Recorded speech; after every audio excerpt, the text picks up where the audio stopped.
Existe ainda a OMS, o Ministério da Saúde fazem essa classificação que é bem pertinente também, tá?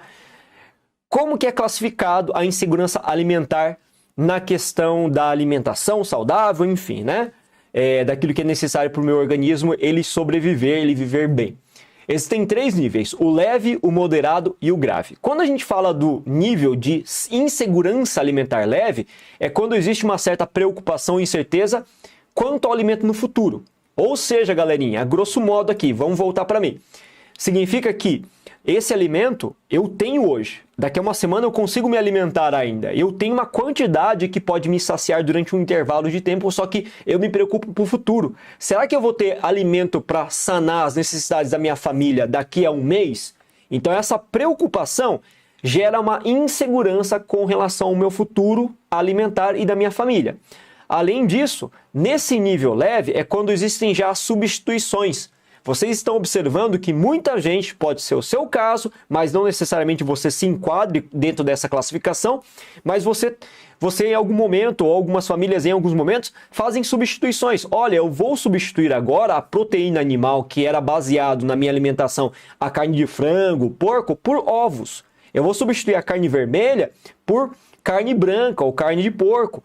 Essas substituições, elas verificam uma característica da insegurança alimentar leve, ok? Mas claro que isso também está associado intimamente ao fato de você não saber ao certo como vai ser o futuro. Então, quando começa a fazer as substituições, como muitos brasileiros já estão fazendo, significa que eu tenho estado leve.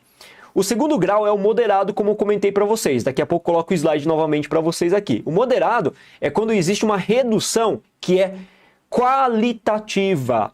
O que é uma redução qualitativa, professor? Redução qualitativa é quando eu reduzo a qualidade do alimento, procurando alimentos muito mais baratos e acessíveis para sanar a minha fome, e busco manter a quantidade. Então ele reduz qualitativamente o produto para manter quantitativamente a quantidade de produto. Por exemplo, eu vou reduzir algumas proteínas, eu não posso mais consumir a carne, então só vou comer carboidrato. Eu vou garantir pelo menos que haja arroz e feijão na minha mesa para suprir quantitativamente os meus nutrientes. Claro que uma dieta à base apenas de carboidrato, como arroz e feijão, apesar de ser rica em nutrientes, ela peca por quê? Porque não tem, de repente, uma quantidade nutricional de macronutrientes, como a proteína, necessários para a nossa também homeostase. Então isso já é uma situação de insegurança alimentar moderada, ok? Os meus padrões de alimentação começam a ter uma ruptura. E nesse nível ainda é quando a gente caracteriza, segundo a OMS, uma situação em que os adultos começam a não ter mais uma nutrição necessária.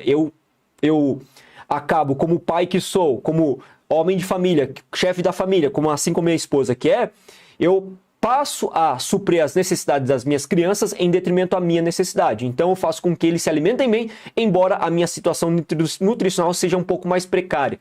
Então já é um momento em que as pessoas começam a passar fome, em que o grau de insegurança aumenta. E por último, nós temos um grau de insegurança alimentar chamado de grave. Nesse caso, existe uma redução tanto quantitativa quanto qualitativa, obviamente que está intimamente relacionado. Eu não tenho a quantidade necessária, os meus filhos passam fome, eu passo fome, a família inteira passa necessidade. E é uma situação em que eu não tenho uma perspectiva alimentar a longo prazo e muito menos a curto prazo.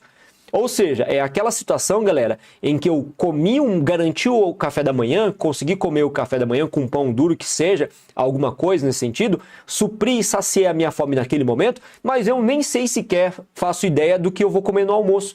Então essa situação é a mais grave de todas, uma situação em que infelizmente muitos brasileiros, praticamente 20 milhões de brasileiros, se encontram na atual conjuntura depois do período pós-pandêmico.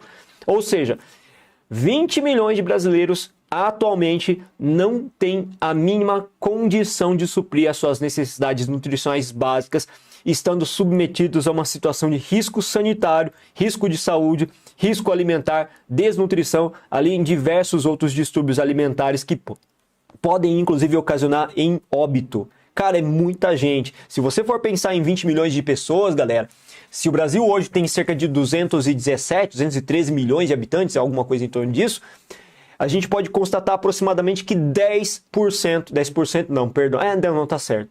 10% da população brasileira hoje está numa situação de insegurança alimentar grave, passando fome, são miseráveis. Veja a situação precária em que a gente se encontra hoje, só para vocês terem uma ideia. Então dá uma olhadinha nos conceitos que eu coloquei para vocês dessa classificação aqui. Quem quiser tirar um print, gente, fica à vontade, pode tirar um print à vontade dessa telinha que caracteriza justamente os níveis de insegurança alimentar. Vale lembrar que esses níveis de insegurança alimentar são estabelecidos de acordo com critérios da OMS, assim como também atribuídos ao Ministério da Saúde, beleza?